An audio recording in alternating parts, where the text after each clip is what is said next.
Então, para começar a minha fala, eu queria falar sobre ironia, né? Porque nós LGBTs vivemos diariamente momentos de incrível ironia, né? A gente está aqui tudo felizinho, falando livremente, sou lésbica, sou gay, sou trans, sou bi. E aí chega ali na rua, primeiro passo que a gente dá fora né?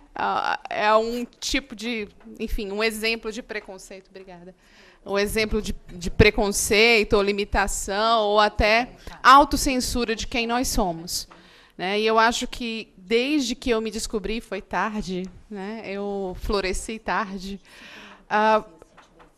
Desde que eu me descobri, eu acho que a minha vida tem sido de uma ironia fenomenal. Começa, volta do segundo slide, por favor. Você ajuda aí, Érica? Começa com... Pode falando que eu vou mudando. Tá. Ai, tu tá mudando, Érica? Eu te aviso. Tá, obrigada. Começa com eu, filha de uma família extremamente católica, né? Eu acho que é importante eu falar porque tem dois nomes aqui em mim, né? O Lana e o Helena. E eu preciso explicar um pouquinho essa entidade, Helena, que surgiu na minha vida e que veio transformar tudo. Me descobri extremamente tarde. Vim de uma família católica, extremamente de papéis e gêneros extremamente definidos, né? Eu sou, e aí começam minhas ironias, eu sou a única mulher numa casa de três, né? Então eu tenho dois irmãos, cada um numa ponta, e temos praticamente a mesma idade, né? Um é de 78, eu sou de 79 e o caçula de 80. Então todo mundo pequenininho juntos. E sempre foi, eu estava até falando ali para a Lucília e para a Adri, que lá em casa sempre foi muito bem definido mesmo, papel de homem e papel de mulher. Quando minha mãe não podia estar em casa, por exemplo, e o almoço tinha que ser feito, né, porque as pessoas precisam comer, e aí cabe a responsabilidade à filha, à mulher, obviamente, né, porque que absurdo mandar os meninos para a cozinha. Então, sempre foi assim. Quando começou a surgir a adolescência, os namoradinhos e a questão da sexualidade também foi muito bem definido isso, né? No sentido de estimular os meninos. Olha, eles estão gostando de fulaninha. Vai, meu filho, vai, vai. E eu não podia mexer na minha moral. Eu tinha que ser aquela menina séria, a filha católica, exemplo de mulher, exemplo de cidadã, exemplo de castidade, né? E fui. Infelizmente, eu realmente fui o grandíssimo exemplo de castidade, ao ponto de achar que era um ser assexuado, tá? Imagina, sexo, gente, que horror. Né? Então, foi assim o meu percurso. E quando fui noiva de um cara maravilhoso, só tive namorados maravilhosos, então não é que falam pra gente, né? Oh, meu Deus, bichinha traumatizada, né? Pegou só homem ruim na vida dela, por isso que virou lésbica, coitada, né? Altos traumas. Não foi. Namorei homens maravilhosos, tenho orgulho. Tem um lá que eu não tenho tanto orgulho, não, mas a maioria eu tenho muito orgulho. Foram seres humanos legais e que vieram, sim, adicionar a minha vivência na época. Mas, depois do noivado, quando finalmente noivei, e era um cara fabuloso, ainda fabuloso, muita coisa surgiu. Primeiro que, quando nós, enfim, ficamos noivos, veio na minha cabeça, mas eu nunca beijei uma mulher? Eu sempre tive vontade. E eu acho que, assim, uma pessoa hétero, quando recebe uma aliança de casamento, não vai pensar isso, né, gente? E eu me assustei demais com aquilo, porque veio. E eu, que diabo é isso que tu tá pensando, menina? Como assim? Né? E a partir daí, nesse clique que deu, e todo o contexto que eu estava vivenciando na época, bagunçou bem. Foi quando eu comecei o mestrado em psicologia, que até hoje meus pais dizem que foi por isso que essa menina se tornou lésbica, né? Mas, enfim, não foi. Ele só me ajudou, obviamente, a organizar o caos interno. Mas, com toda essa reviravolta que a minha vida deu, e eu sabendo que meus pais não receberiam bem a notícia da única filha deles, a princesinha deles, sempre muito protegida, sempre muito amada, fui. Eles foram pais incríveis até o momento de saberem da minha orientação sexual, né? Eu tive pais presentíssimos, que são pessoas incríveis. De fato, nós hoje estamos distantes, eles não sabem lidar com isso. Se eu me emocionar ao longo do percurso, perdoem. Eu deixo quietinho, né? Aí, quando a gente cutuca, vem. Mas, enfim. E, voltando, eu sabia que eu não poderia lidar com eles enquanto eu não estivesse pronta, né? E aí surgiu a Helena. Sempre gostei muito de escrever, sempre foi a minha terapia escrever. E aí eu já percebi qual é a minha, já percebi, não tenho mais, me apaixonei por uma menina hétero.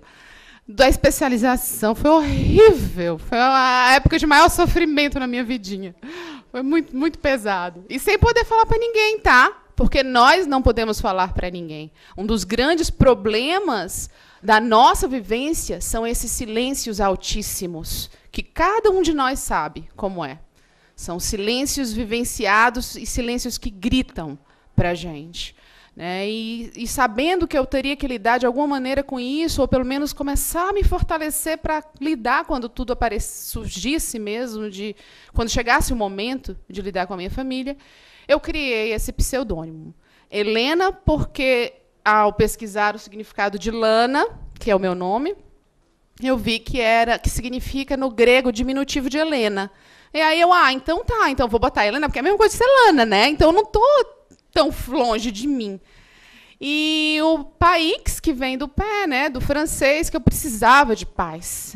Era tudo que eu mais queria na minha vida, era paz com tudo isso que eu estava sentindo. Então, o nome veio emblemático nesse sentido, acabei aportuguesando, né, e ficou Helena Paix, e é como eu sou conhecida pelo ativismo aí LGBT. Sendo que a Helena nasceu junto com Sapatilhando. Eu criei esse blog, que hoje em dia é .com.br, www.sapatilhando.com.br, e comecei a escrever. Quando eu comecei a escrever, aconteceu um negócio mágico. De uma hora para outra, o e-mail que eu tinha criado para o blog começou a receber muitos e-mails de pessoas numa situação igual à minha. De pessoas que precisavam de uma voz, precisavam de um ouvido, precisavam de um colo. E aí nasceu, de fato, esse ativismo, porque, ao tentar me ajudar, ao escrever textos para digerir tudo aquilo que eu estava sentindo, eu acabei conseguindo várias pessoas para caminhar junto comigo no percurso, né? E tem pessoas que começaram lá junto comigo, comentando no meu blog, lá em 2008, que foi quando o blog entrou. Se você entrar lá e você for nos históricos do blog, você vai ver, em 2008, o primeiro textinho que eu coloquei lá, né? Do Virando Borboleta, né? Que você passa pelas 3 fases. A da minhoca, que se arrasta, lenta, morrendo de medo, insegurança e frágil. A do casulo, que você já se tocou, de quem você é. Você está precisando se preparar, né? Fica ali guardadinha, mas fica juntando força. E, finalmente, a borboleta, quando você já clicou seu foda-se, vamos viver e ser feliz, né? Enfeitar o mundo com nossos voos. Mas está lá, está tudo lá o registro desse caminhada toda, né? E essa questão da ironia, com certeza, é uma presença forte para nós, que lidamos com tantos guetos e tantos preconceitos e tantas hipocrisias e violências, né? Tanto emocionais, psicológicas, como, às vezes, até físicas. Eu trouxe essa pesquisa, e eu não vou me deter muito nessa pesquisa, tá? É porque eu acho que ela também é uma ironia. Essa pesquisa ela foi feita ela foi intitulada Diversidade Sexual e Homofobia no Brasil, Intolerância e Respeito às Diferenças Sexuais. Foi uma pesquisa realizada pela Fundação Perseu Abramo, em parceria com a alemã Rosa Luxemburg, enfim, nome alemão aí. E que visou o estudo da estigmatização e da discriminação dos indivíduos ou grupos com identidades, comportamentos, enfim, nós, LGBT. A questão é que, e já eu mostro a amostragem, eu falo para vocês como foi a amostragem dessa pesquisa, a questão é que essa pesquisa, em sua maioria, ao perguntar às pessoas várias coisas sobre a percepção deles em relação aos LGBTs, não perguntava se essas pessoas eram LGBT. Não era. A premissa da pesquisa é que eles estavam entrevistando héteros para saber a percepção deles sobre nós, LGBTs. E essa é uma constante, não fazendo minimização nenhuma, nenhum hétero aqui, pelo amor de Deus. Meu sonho é todos juntos vivendo em paz, em harmonia, né? Independente de orientação sexual. Mas, às vezes, é sim complicado quando um pesquisador hétero ou um advogado hétero, para falar, enfim, qualquer pessoa hétero, tomar a voz e falar por nós, quando nós conhecemos muito a dor de fato, a vivência de fato de sermos, quando nós sofremos na pele, no coração, em carne viva, violências que nunca pudemos imaginar e que mexem com uma estrutura muito de construção, né? Porque quando você está falando de pai, de mãe, de família, de irmão, não tem como pegar no nosso ser mais frágil, né? Sempre vai mexer, acredito eu. Mas essa pesquisa, ela... Meu Deus do céu, eu falo pra caramba, me avisa do tempo, tá?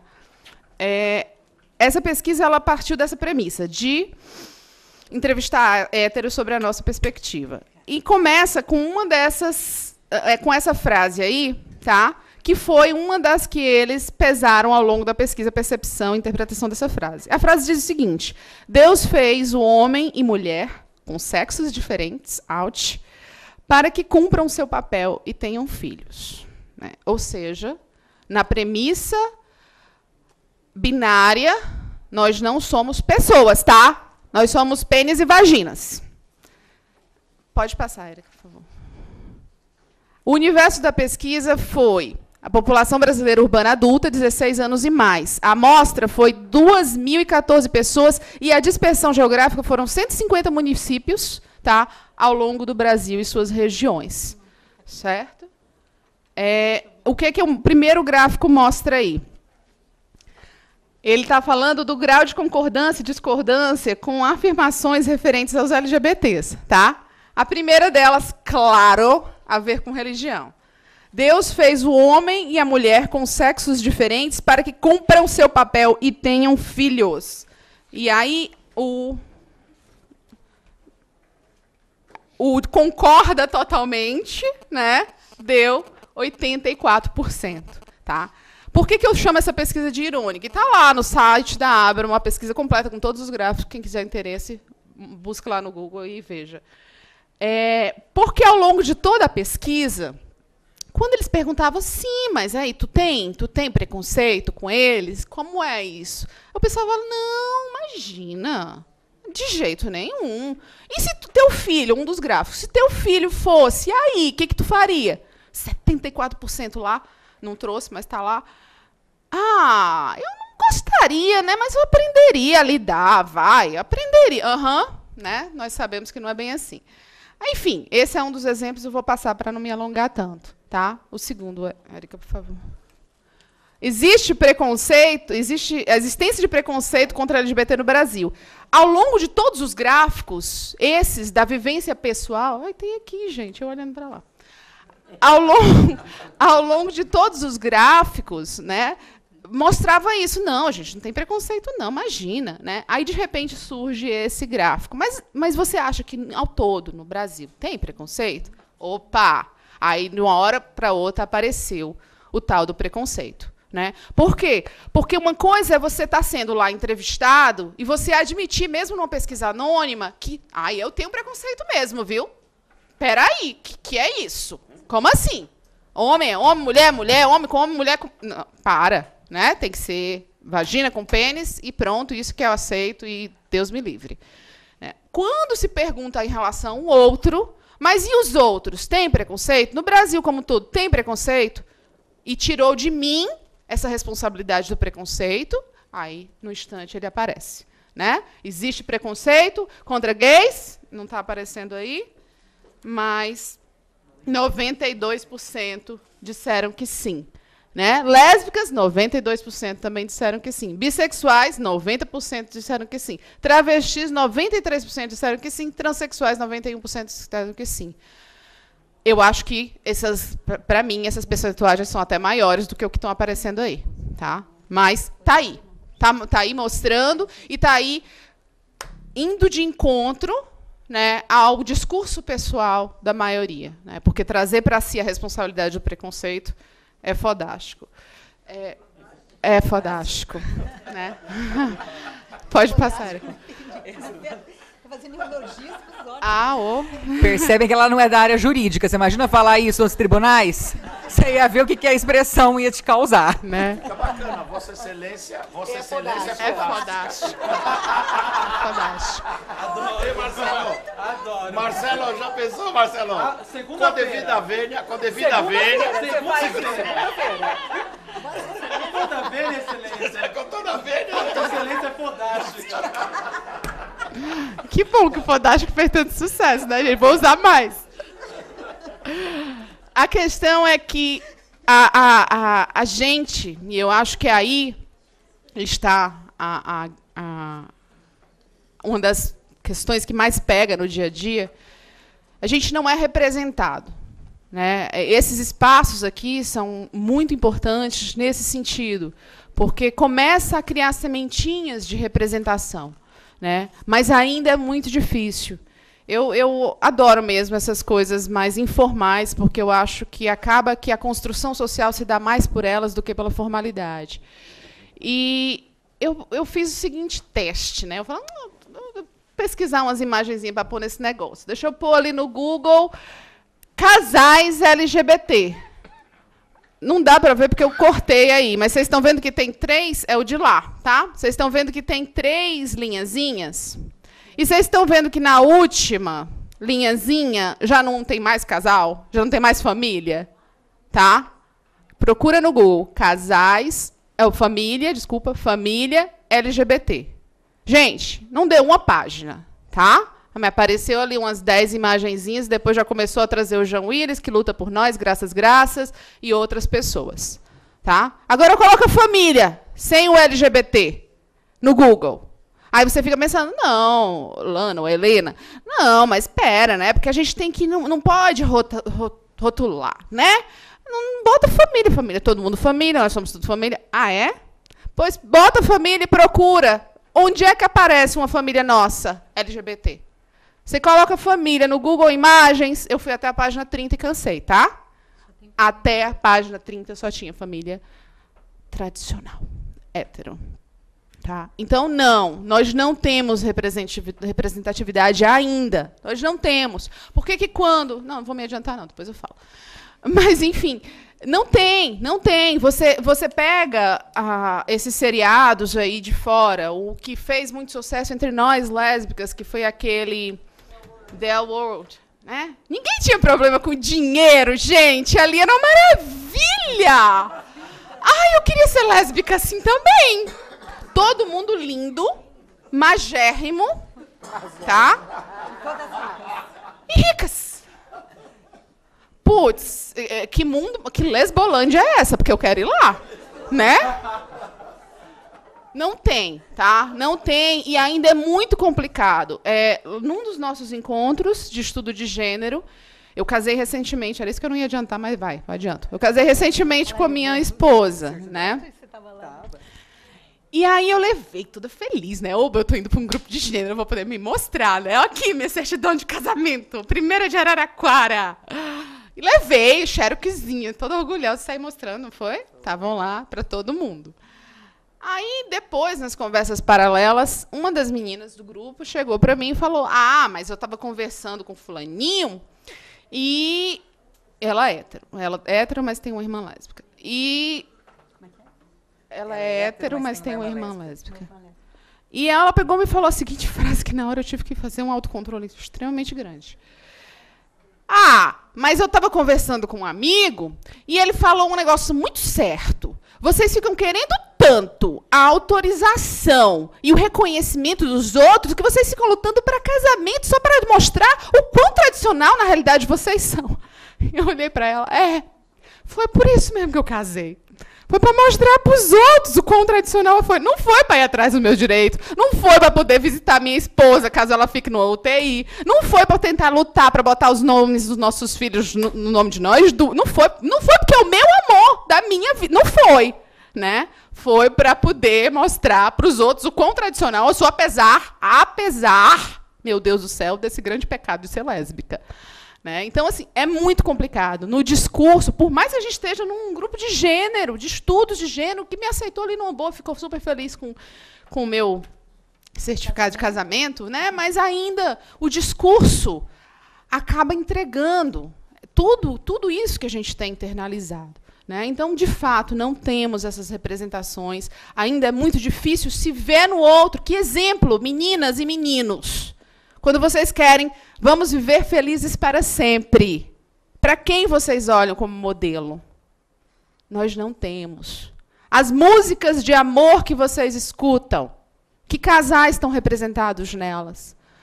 Os contos de fada que vocês leem, quem está representado nelas?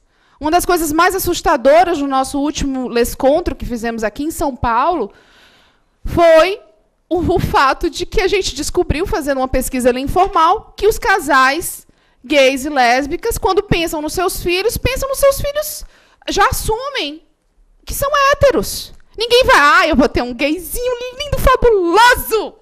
Não é, tá? E a gente acaba caindo no mesmo pecado do qual somos vitimados. Né? Então, é preciso uma reconstrução, sim, diária. É preciso. Essa é uma fala que foi me enviada. Como eu falei, a gente acaba recebendo muitos e-mails, tá, por semana, cada um mais dolorido, desesperado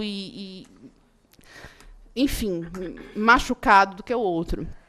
Essa menina em especial, ela dizia: minha maior vontade é ter uma mãe que me ame e uma família que me apoie. Não sei qual é o verdadeiro valor da palavra família.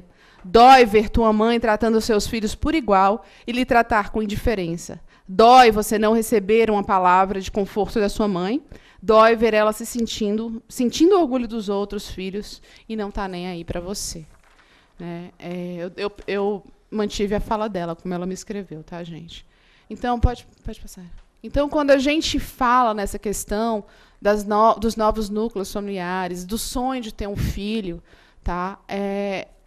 Para a gente se torna triplamente, quadruplamente mais complicado. Por quê? Porque quando a gente pressupõe família, filho, né, o início dessa nova vida, a gente pressupõe toda uma base.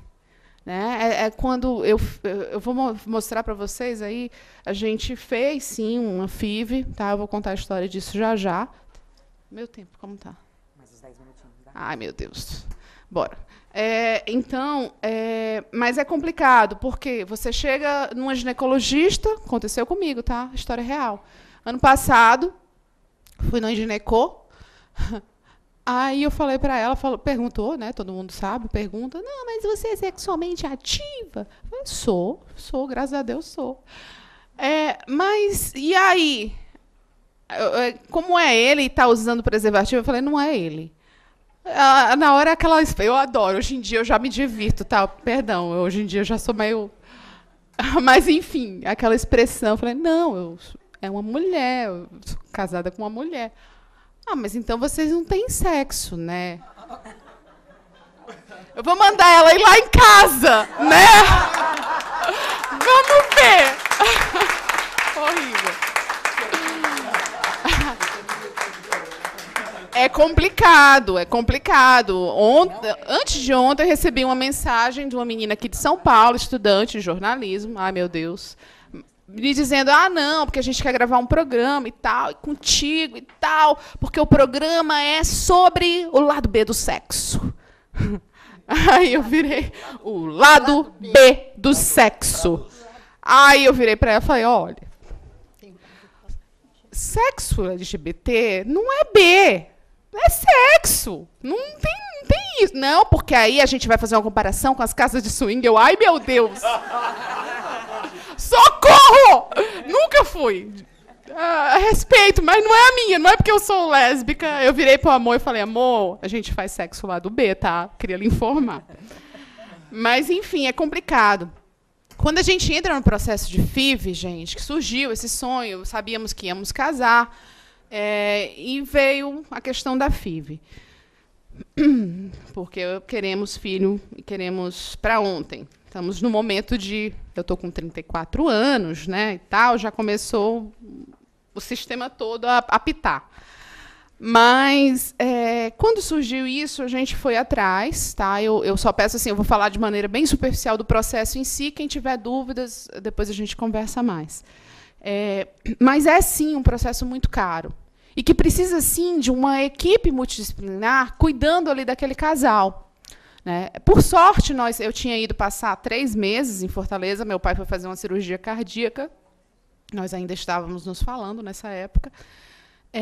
E era uma cirurgia complicada, e é troca de válvula, é aquela cirurgia que você abre o peito, o coração é posto para fora, a cirurgia é feita com o coração fora do corpo. Né? E, por conta disso, eu apaguei minha vida durante 3 meses e fui lá. Né? Deixei mulher, deixei casa, deixei bicho. Gente, como boas lesbiquinhas, temos zilhões de bichos.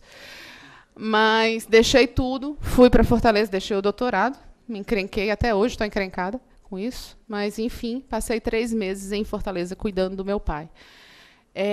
Nesse tempo, por estar muito tempo lá, veio a ideia de, peraí, eu estou numa capital, vamos atrás desse negócio da FIV, e acabamos encontrando a clínica do Dr. Evangelista Torquato, que é maravilhoso, e fomos muito bem recebidas. Né?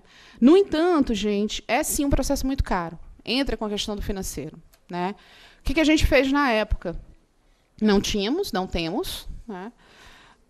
Mas temos várias pessoas que são nossas, né, que estão conosco e que estão torcendo por nós. Não são pessoas de sangue, né? 2 delas até foram, mas são pessoas nossas, né, que se tornaram família pelo viver. Saímos catando todas essas pessoas. Estamos querendo fazer isso. Ajuda, tu ajuda? Pode ajudar? Só se puder. Catamos todo mundo super apoiou e assim juntamos com os pais dela, são super a favor, tá? Curtiram cada momento. Ajudaram, um tio e uma tia minha que também ajudaram, e o resto foi tudo amigo que chegou junto, que tem uma situação mais confortável, e ajudaram também. Juntamos todo o dinheirinho e nos encrencamos, estamos pagando coisa até hoje, mas fizemos a FIV em janeiro deste ano. Pode passar, Érica. Deu positivo. Tá? Depois de tudo que a gente fez, é um processo muito sofrido, como eu falei. Ele envolve muita coisa. Você toma muito hormônio, tá? Você fica num estado muito frágil. Era eu a grávida. Tá? Você fica num estado muito frágil, tanto porque você está na ansiedade de vai dar certo, o embriãozinho vai segurar, não vai segurar. Né? E, de fato, o apoio da família nesse momento é imprescindível. Né? E aí entra a questão da ironia.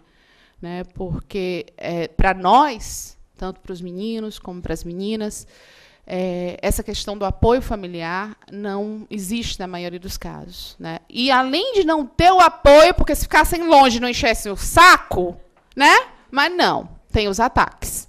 Né? Então, é complicado. A nossa história... Hoje eu já posso falar sobre isso sem chorar, mas a nossa história foi que, depois da gravidez, foi o dia mais feliz da nossa vida. O nome dessa foto lá no arquivo do meu computador é Felicidade, né, porque foi, de fato, algo muito sonhado, muito esperado. E uma coisa que precisa ficar claro é que, quando nós, tanto casais de meninas como casais de meninos, procuram essas clínicas de fertilização, a gente não vai porque a gente é infértil. Não é, tá? Nossas coisinhas estão tudo funcionando bonitinho quando a gente vai lá, né? A não ser que seja uma exceção, que descobriu-se um problema, mas, no geral, não. Tá tudo bonitinho funcionando como deveria. A gente vai porque precisa de um apoio na questão biológica mesmo, né? Então, não tem por que dar errado. É diferente de um casal que está ali porque está com todo um contexto de infertilidade, né? Então, deu certo, ficamos mortas de felizes. A minha família soube, como eu estava em Fortaleza, eu cheguei, juntei para os dois, meu pai e minha mãe, e falei, olha, a gente está fazendo isso, vocês não precisam fazer parte se vocês não quiserem, eu só queria que vocês ficassem sabendo. Logo depois, a Luna teve que voltar para o trabalho, e eu fiquei lá em Fortaleza só, como na casa dos meus pais. Meus pais pareceram que deram apoio nesse sentido. A única coisa que me magoa ainda é que me pareceu ter esse apoio, já que eles até foram comigo no dia da FIV, mas enfim. Quando finalmente deu certo a gravidez, eu liguei para eles. Tinha ligado já um monte de vezes. Eu acho que isso já é muito sintomático, né? Eu já tinha ligado para outras pessoas antes de ligar para eles. E aí, quando finalmente liguei para eles, foi horrendo, né? Foi horrendo. Eu acho que eles tentaram. Eles não são pessoas ruins, eu quero deixar isso claro. E isso está mostrado na maioria das famílias que a gente recebe, tá? Das histórias que a gente recebe. Não é porque são seres humanos horríveis, monstros. Não é. A atitude pode até ser monstruosa, mas é, acima de tudo, um grande não saber lidar. Entra-se num preconceito do qual não se consegue sair, né? E aí foi horrível, nós tivemos uma discussão fuderosa. Tá? Eu avisei da... Lá vou eu, né? Eu avisei da gravidez, eles passaram uma semana sem dar notícia, não me ligaram, e eu sofrendo. Você fica muito emocional, tanto pela gravidez como pelos hormônios. E eu fiz com o citoblasto, ou seja, com o embriãozinho já mais desenvolvido. Então, quando finalmente segurou a gravidez, é como se eu estivesse no 3º mês quase de gravidez. Tá? Porque aquele embrião já tinha sido desenvolvido dentro enfim, fora de mim, né? E quando eu falei, mas doutor, não tem problema, ele falou, Lana, você não tem problema de fertilidade nenhum, não tem porque essa gravidez não dá certo e não tem. Uma vez que você segura esse bebê, que você receba o teste positivo, não tem porque dar nada errado, né? E aí recebemos, sendo que houve isso, falei para meus pais, foi horrível a reação deles. E passamos esse tempo sem se falar, e eu sofrendo com esse silêncio. É como eu falo, o silêncio dói tanto quanto os gritos, né? E, finalmente, quando nos falamos, passou um feriado, e, finalmente, quando nos falamos, tivemos uma discussão tão forte, eu gritando com eles gritando comigo, que 2 dias depois eu perdi o bebê, né? Essa história não é triste, não, tá? A gente já está no outro momento mais feliz da vida, já passou, foi horrível, foi um baque muito grande. Eu passei 2 semanas como um zumbi dentro de casa, nunca chorei tanto na vida. Mas, hoje em dia, a gente já está mais feliz, tá? Já estamos superando, já estamos em outras. É tanto que, pode passar, Érica, por favor. No dia 10, a gente oficializou nossa união. Fomos o primeiro casal de Araraquara, primeiro casamento homoafetivo de Araraquara.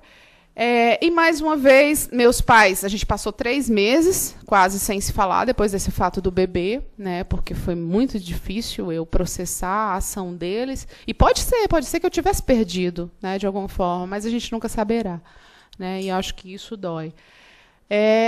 Finalmente superamos, a minha mãe tentou, mandou uma caixa com um monte de coisinhas, lembrancinhas e tal.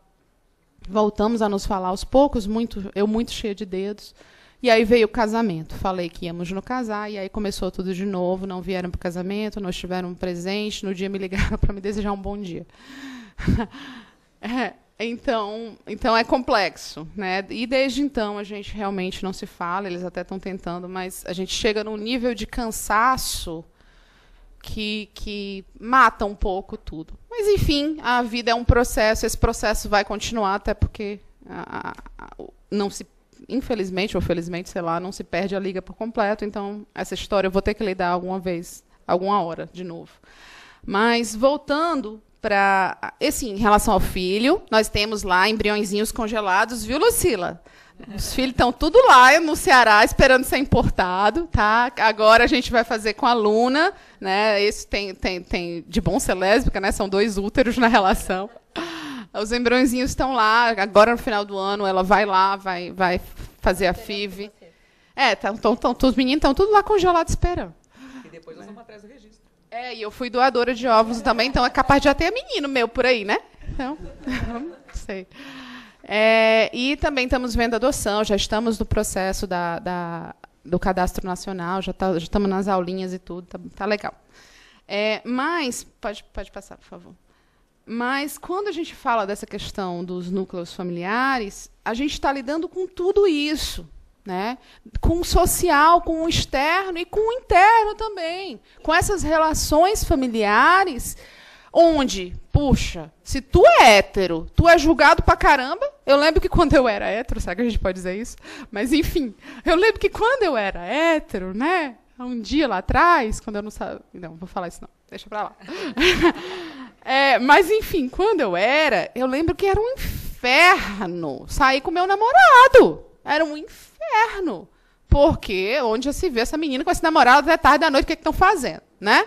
Então, a gente, de fato, você sendo hétero, você tem que lidar com muita coisa também. Agora, multiplica por 1000 se tu for gay, se tu for lésbica, se tu for bi, e se você for trans, então, amiga, difícil, dificílimo, dificílimo. A gente tem que lidar com coisas estruturais demais. Ai, meu Deus, ela está anotando o tempo ali. Vamos. Então, mas a maioria... 5, é? 5? Sim. Tá. Mas a maioria das coisas da gente estão, sim, conectadas com esse fundo religioso, né?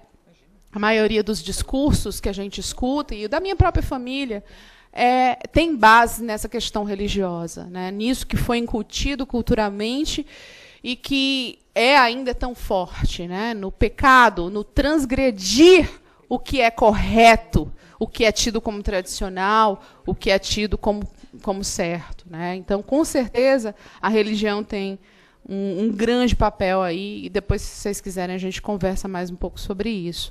Eu estou finalizando já, tá? Prometo. Pode passar, Érica. Baseado nisso, eu gostaria de fazer a propaganda de 2 grupos da gente, tá? São 2 grupos de apoio que nasceram com esse monte de e-mail que eu fui recebendo. Eu falei, não, gente, eu não tenho condição. Eu estou deixando de ajudar o povo, porque não dá para eu responder cada história como eu gostaria de responder, botando no colo, sentindo as dores, não dou conta, né? E aí surgiu a ideia de fazer esses 2 grupos de apoio. Eu tenho 3 conselheiras aqui do grupo, minha querida Márcia Rocha, ali lindona, né, é uma das nossas conselheiras. A Mônica, psicóloga, é outra das nossas conselheiras. E a Mazé, cadê a Mazé? Está ali a Mazé, é outra nossa conselheira do GAL e do GAG. Esqueci alguém? Não, só tem nós aqui, né? Então, assim, hoje em dia, esses 2 grupos, eu posso dizer, não tive filho ainda, mas eles são 2 filhos, né, Márcia, né, Mônica, né, mas é lindo o que a gente observa nesses bastidores, desses meninos e dessas meninas que não tem para onde gritar, e a gente tem história desde da menininha que quer falar para uma outra que gosta dela, mas a menina é hétero e não sabe como abordar, a casos mais pesados do pai e da mãe que trancam em casa e tiram tudo dessa adolescente, porque não quer que ela tenha contato nenhum com essa orientação sexual delas, né? Ou do menino que recentemente levou uma porrada do pai por ser gay, né? Então, é difícil, mas hoje em dia nós criamos esses 2 grupos, e eu acho que, assim, aqui em São Paulo, nós somos privilegiados, né? Principalmente o pessoal que está aqui em Sampa mesmo, porque existem várias iniciativas. Tem o Projeto Purpurina, tem o GPH, que proporcionam agora os núcleos de vocês, né, das OABs surgindo, que maravilha, que proporcionam o encontro presencial.